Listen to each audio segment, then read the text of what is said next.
दोस्तों आज के इस वीडियो में हम डिस्कस करने वाले हैं आपके BSc first year second semester zoology का unit second enzyme action and regulation से जुड़ा हुआ एक most important topic enzyme kinetics को डिस्कस करेंगे। और एंजाइम काइनेटिक्स में हम मिकेलिस मेंटेन इक्वेशन और इसी के साथ साथ लाइन-वेव बर्क प्लॉट इसको भी डिस्कस करेंगे। और ये दोनों टॉपिक बहुत ही इम्पॉर्टेंट है और इससे आपके एग्ज़ाम में ज़रूर क्वेश्चन पूछे जाएंगे। तो वीडियो बड़ा ही इंपॉर्टेंट होने वाला है, आप वीडियो को ध्यान से देखिएगा और पूरा देखिएगा। तो आइए आज के वीडियो की शुरुआत करते हैं। तो आइए सबसे पहले समझते हैं कि एंजाइम काइनेटिक्स होता क्या है। The study of the rate at which an enzyme work is called enzyme kinetics. तो ये एक स्टडी होता है कि कोई रिएक्शन किस रेट से हो रहा है और वो जो रिएक्शन हो रहा है वो एंजाइम कैटेलाइज यानी कि एंजाइम द्वारा प्रेरित होना चाहिए। तो एंजाइम काइनेटिक्स कहने का मतलब ये है कि जो भी रिएक्शन हो रहा है जिसमें कि एंजाइम भाग ले रहा है उस रिएक्शन की एक्टिविटी की वेलोसिटी क्या है, इसको स्टडी करना ही एंजाइम काइनेटिक्स कहलाता है। तो एंजाइम काइनेटिक्स को सबसे पहले डिस्क्राइब करने वाले या फिर कह सकते हैं कि मैथमेटिकल रूप से फार्मूले के रूप में डिस्क्राइब करने वाले दो साइंटिस्ट थे, Leonor Michaelis and Maud Menten. इन दोनों ने 1913 में सबसे पहले एंजाइम एक्शन के लिए एक फार्मूला और ग्राफ प्लॉट किया था जिसे हम मिकेलिस मेंटेन इक्वेशन के रूप में जानते हैं। तो ये इक्वेशन क्या था, ग्राफ क्या था, इसको आइए हम डिटेल से समझते हैं।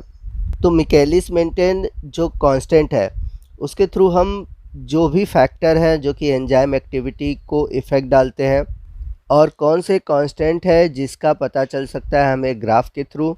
तो अगर हम बात करें उस कांस्टेंट की तो वो थे वी मैक्स और के एम, जिसे आगे हम वीडियो में डिस्कस करने वाले हैं। तो जितना टॉपिक हम डिस्कस करेंगे वो आपके लिए इनफ है, आपको बहुत ज़्यादा डेप्थ में पढ़ने की ज़रूरत नहीं है क्योंकि आपके सिलेबस के अकॉर्डिंग देखा जाए तो मैं जितना टॉपिक बताऊंगा वो बहुत ही इनफ है। तो यदि हम बात करें मिकेलिस मेंटेन मॉडल की या फिर कह सकते हैं मिकेलिस मेंटेन इक्वेशन की, तो ये मॉडल बेस्ड था एक रिएक्शन पे और उस रिएक्शन में भाग लेने वाला एंजाइम था इन्वर्टेज। तो इन्वर्टेज एंजाइम का यूज़ करके मिकेलिस मेंटेन ने एक मॉडल दिया और ये मॉडल था क्या, तो इन्होंने क्या किया कि इन्वर्टेज एंजाइम को यूज़ किया और सुक्रोज को कन्वर्ट किया ग्लूकोज और फ्रक्टोज में। तो जैसा कि हम सभी जानते हैं कि जो सुक्रोज है यह एक डाइसैक्राइड है और इन्वर्टेज इसे बदल देता है दो अणु मोनोसैक्राइड ग्लूकोज और फ्रक्टोज में। तो ग्लूकोज और फ्रक्टोज ये दोनों मोनोसैक्राइड है। आपको बता दें कि आने वाले दिनों में हम एक टॉपिक पढ़ने वाले हैं factor affecting the enzyme activity. तो उस एक्टिविटी में आप जब एक टॉपिक डिस्कस करेंगे सबस्ट्रेट कंसंट्रेशन, तो वहाँ पर हम देखेंगे कि जो सबस्ट्रेट है और एंजाइम की जो वेलोसिटी है वो एक दूसरे पर इफ़ेक्ट डालती है। तो सबस्ट्रेट का जो कंसंट्रेशन है वो कैसे वेलोसिटी पर इफ़ेक्ट डालता है ये सबसे पहले बताने वाले वैज्ञानिक मिकेलिस मेंटेन ही थे और इसी के आधार पर उन्होंने एक ग्राफ प्लॉट किया और वो ग्राफ जो था वो हाइपरबोला कर्व था। तो वो कर्व कैसा दिखता है आइए हम इसको डिस्कस करते हैं। तो यहाँ पर आप देख सकते हैं ये है V जिसे हम रिएक्शन वेलोसिटी के नाम से जानते हैं और नीचे है S जिसे हम सबस्ट्रेट कॉन्सेंट्रेशन के नाम से जानते हैं। तो V और S के बीच उन्होंने एक ग्राफ प्लॉट किया। तो V जो है वो y एक्सिस पे है और जो S है वो x एक्सिस पे है। तो यहाँ पर अगर आप ग्राफ में देखोगे तो जैसे जैसे हम सबस्ट्रेट का कंसंट्रेशन इंक्रीज़ करते हैं तो वेलोसिटी भी इंक्रीज़ होती है। आइए मैं आपको एग्जांपल के थ्रू समझाता हूँ। यहाँ पर आप देख सकते हैं 10 टेस्ट ट्यूब है। तो यहाँ पर जो एंजाइम है उसका कंसंट्रेशन और रिएक्शन का जो टेम्परेचर है और pH है वो भी कांस्टेंट है, बस यहाँ पर वेरी कर रहा है सबस्ट्रेट का कंसंट्रेशन। तो यहाँ पर आप देखेंगे जितने भी टेस्ट ट्यूब है उनमें जो सबस्ट्रेट है उसका कंसंट्रेशन केवल 0.05 मिलीमोलर इंक्रीज़ कर रहा है। तो फर्स्ट वाले टेस्ट ट्यूब में जो सबस्ट्रेट है उसका कंसंट्रेशन 0 है और जो लास्ट का टेस्ट ट्यूब है उसका जो सबस्ट्रेट है उसका कंसंट्रेशन है 0.45। तो जैसे ही दोस्तों हम टेस्ट ट्यूब में सबस्ट्रेट को ऐड करते हैं तो एंजाइम क्या करता है, सबस्ट्रेट को कन्वर्ट करता है प्रोडक्ट में। तो एंजाइम जब सबस्ट्रेट को प्रोडक्ट में कन्वर्ट कर रहा है तो हमें उस समय की जो वेलोसिटी है वो मेज़र करनी है, यानी कि वेलोसिटी ऑफ प्रोडक्ट फॉर्मेशन क्या है। तो जैसे ही आप सबस्ट्रेट को ऐड करते हैं तो आप पहले वाले पे देखेंगे तो जीरो वाले जो टेस्ट ट्यूब है वहाँ पर वेलोसिटी ज़ीरो है, लेकिन जहाँ पर 0.05 है उस टेस्ट ट्यूब पे वेलोसिटी आप देखेंगे वो है 25। वहीं थर्ड पर है वेलोसिटी 40, फोर्थ पर है 48, फिफ्थ पर है 55, सिक्स पर है 60, सेवन पर है 62, एट पर है 63, नाइन पर है 64 और 10 वाले पर भी है 64। तो आप देख रहे हैं कि जैसे जैसे कंसंट्रेशन इंक्रीज़ कर रहा है वैसे वैसे जो प्रोडक्ट का फॉर्मेशन है उसकी वेलोसिटी इंक्रीज़ कर रही है। लेकिन लास्ट के जो दो टेस्ट ट्यूब है उनकी अगर हम वेलोसिटी को देखें तो इनकी जो वेलोसिटी है वहाँ पर कांस्टेंट हो चुकी है। यहाँ पर दोनों का देख रहे हैं 9वें और 10वें टेस्ट ट्यूब का जो वेलोसिटी देख रहे हैं वो दोनों का सेम है। तो यदि हम इस एक्सपेरिमेंट को ग्राफ के रूप में प्लाट करें तो कुछ इस तरह से हमें ग्राफ देखने को मिलेगा। तो जैसे जैसे सबस्ट्रेट का कंसंट्रेशन बढ़ रहा है वैसे वैसे जो velocity of formation of product है वो भी बढ़ रहा है। लेकिन यहाँ पर जो ग्राफ है वो केवल एक लिमिट तक ही बढ़ रही है, यानी कि आप एक लेवल तक सबस्ट्रेट के कंसंट्रेशन को बढ़ाते जाओगे तब भी जो ग्राफ है वो कांस्टेंट रहेगा। तो जहाँ पर सबस्ट्रेट के कंसंट्रेशन को बढ़ाने से वेलोसिटी पर कोई फ़र्क नहीं पड़ता उसे हम बोलते हैं वी मैक्स, यानी कि मैक्सिमम वेलोसिटी। तो किसी भी एंजाइम की रिएक्शन को कैटेलाइज करने के लिए उसकी एक मैक्सिमम वेलोसिटी होती है जिसे हम बोलते हैं वी मैक्स। तो यहाँ पर वेलोसिटी कांस्टेंट क्यों रहा है मैं आपको समझा दूँ। क्योंकि जो एंजाइम का एक्टिव साइट है वो सबस्ट्रेट के कंसंट्रेशन के बढ़ने के कारण इसका जो एक्टिव साइट है पहले ही सैचुरेटेड हो चुका है। तो एंजाइम का जो एक्टिव साइट है वो तब तक सबस्ट्रेट से बाइंड नहीं होगा जब तक कि वो प्रोडक्ट का फॉर्मेशन नहीं कर लेता। तो आप सबस्ट्रेट के कंसंट्रेशन को आप कितना भी बढ़ा लो वहाँ पर जो वेलोसिटी है उस पर कोई फ़र्क नहीं पड़ता। तो यहाँ पर वी मैक्स स्टेबलाइज हो जाता है, यानी कि सबस्ट्रेट के कंसंट्रेशन के बढ़ने से रिएक्शन के वेलोसिटी पर कोई फ़र्क नहीं पड़ता।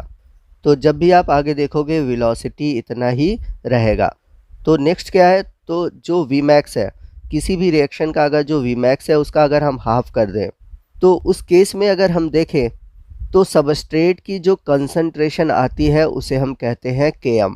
तो Km वह सबस्ट्रेट कंसंट्रेशन कांस्टेंट है जिस पर कि वेलोसिटी जो होती है वो वी मैक्स की हाफ हो जाती है।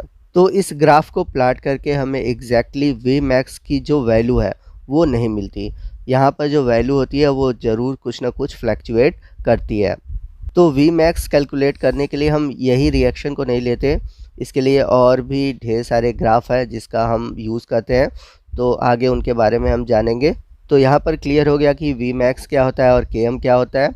तो यहाँ पर हमने पढ़ा कि वी मैक्स जो होता है वो होता है maximum velocity, the maximum rate of reaction when all enzyme active site are saturated with substrate, यानी कि वी मैक्स वह मैक्सिमम रेट ऑफ रिएक्शन है जिस पर कि किसी भी एंजाइम का जो एक्टिव साइट है वो सबस्ट्रेट द्वारा पूरी तरह से सैचुरेटेड हो जाता है, यानी कि संतृप्त हो जाता है। बात करें यदि हम Km की, तो Km क्या है, the substrate concentration that gives half maximum velocity, यानी कि सबस्ट्रेट के जिस कंसंट्रेशन पर जो मैक्सिमम वेलोसिटी है वो हाफ होती है उसे हम बोलते हैं Km। तो यदि Km की वैल्यू कम है तो क्लियर है कि जो सबस्ट्रेट का कंसंट्रेशन है वो हाफ मैक्सिमम वेलोसिटी लाने के लिए कम चाहिए। तो यहाँ पर Km को डिटेल से पढ़ना ज़रूरी है क्योंकि Km को ही हम बोलते हैं मिकेलिस कांस्टेंट।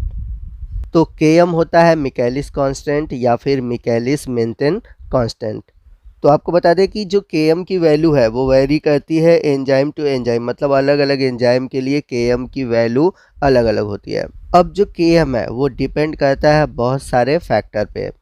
तो ये फैक्टर कौन कौन से हैं, पहला तो है टेम्परेचर, दूसरा है नेचर ऑफ सबस्ट्रेट, यानी कि किस तरह का सबस्ट्रेट लिया गया है, पीएच क्या है, और इसी के साथ साथ आयनिक स्ट्रेंथ। तो पीएच कैसे एंजाइम एक्टिविटी को इफ़ेक्ट डालता है मैं आपको बता दूं कि जो एंजाइम है उसका जो एक्टिव साइट है उस पर कई एमिनो एसिड होते हैं और एमिनो एसिड जो होते हैं आयनिक फॉर्म में भी होते हैं। तो ये जो आयंस होते हैं वे वेरी करते हैं अकॉर्डिंग टू पीएच, यानी कि पीएच के कारण इनके आयन की जो स्ट्रेंथ होती है वो बदलती रहती है। तो इसलिए पीएच जो है इफ़ेक्ट डालता है एंजाइम पर। तो नेक्स्ट हम बात करते हैं अगले कांस्टेंट की। तो जैसा कि पीछे हमने देखा कि जो वी मैक्स की वैल्यू है उसको हम डायरेक्टली नहीं निकाल सकते मिकेलिस मेंटेन कांस्टेंट से। तो वी मैक्स निकालने के लिए हमें एक और प्लॉट बनाना होता है जिसे हम बोलते हैं लाइन वेवर बर्क प्लॉट। तो ये सबसे कॉमन प्लॉट है जिसका यूज़ करते हैं हम वी मैक्स निकालने के लिए। तो जो लाइन वेवर्स बर्क प्लॉट है इसे हम डबल रेसिप्रोकल प्लॉट भी कहते हैं। तो इसे इसका नाम इसलिए दिया गया है क्योंकि ये प्लॉट बनाया जाता है रेसिप्रोकल ऑफ वेलोसिटी और रेसिप्रोकल ऑफ सबस्ट्रेट कॉन्सेंट्रेशन के बीच। इसको स्ट्रेट लाइन प्लॉट भी कहते हैं क्योंकि यहाँ पर आप देख सकते हैं, यहाँ पर ग्राफ में आपको स्ट्रेट लाइन देखने को मिलती है। तो इसकी मदद से आप इजीली वी मैक्स निकाल सकते हो। तो जैसे जो वी मैक्स है यहाँ पर आपको मिलेगा, तो वी मैक्स की वैल्यू यहाँ पर आपको 1/वी मैक्स के रूप में मिल जाएगी। उसको यहाँ पर आपको सिर्फ रेसिप्रोकल करना है। तो यहाँ पर आपको वी मैक्स की वैल्यू मिल रही है। तो वी मैक्स की वैल्यू होगी जो भी होगी, यहाँ पर ये जो पॉइंट है इसी पर आपको मिलेगी। जैसे यहाँ पर वैल्यू अगर 2 आ रही है तो हो जाएगी 1/2। इस वाले रीजन में देखें, यानी कि इस वाले पॉइंट पर देखें, तो यहाँ पर जो Km की वैल्यू आएगी वो निगेटिव आएगी, यानी कि जो Km की वैल्यू है वो यहाँ पर आप निकाल सकते हो। यहाँ पर -1/Km की वैल्यू निकलती है। तो यहाँ पर जो वी मैक्स की वैल्यू होती है वो ज़्यादा एक्यूरेट होती है आपके मिकेलिस मेंशन जो प्लॉट है उसके अकॉर्डिंग। तो वहाँ पर जो वी मैक्स की वैल्यू है वो कहाँ पर जाकर स्टेबल होगी वो पता नहीं चलता, लेकिन यहाँ पर आप देख सकते हैं कि आसानी से आपको प्लॉट में पता चल जाता है, क्योंकि यहाँ पर एक्स इंटरसेप्ट और वाई इंटरसेप्ट पर आपको Km और वी मैक्स की वैल्यू जो है वो एग्जैक्ट मिल जाती है। तो ये ज़्यादा सूटेबल और एक्यूरेट होता है देन आपके मिकेलिस मेंशन कांस्टेंट के।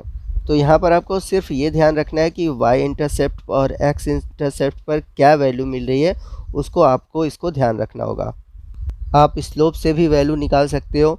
तो स्लोप पर मेनली आपको मिलता है Km/V मैक्स। तो आपके एग्ज़ाम में इससे बहुत ज़्यादा डिटेल में आने वाला नहीं है कि कौन सी वैल्यू कहाँ पर निकलेगी, बस एक नॉर्मल क्वेश्चन आपसे इसे पूछे जाएंगे। तो कैसे हम इसके लिए फार्मूले निकालेंगे, इसका डेरिवेशन कैसे है, इन सभी टॉपिक को डिटेल से हम अगले वीडियो में डिस्कस करेंगे। तो आपको आज का वीडियो कैसा लगा कमेंट करके ज़रूर बताइएगा। वीडियो अच्छा लगा हो तो वीडियो को लाइक और शेयर करना मत भूलिएगा। कोई भी डाउट हो आप हमसे कमेंट करके पूछ सकते हैं। तो मिलते हैं अगले वीडियो में अगले टॉपिक के साथ, तब तक के लिए जय हिंद, जय भारत।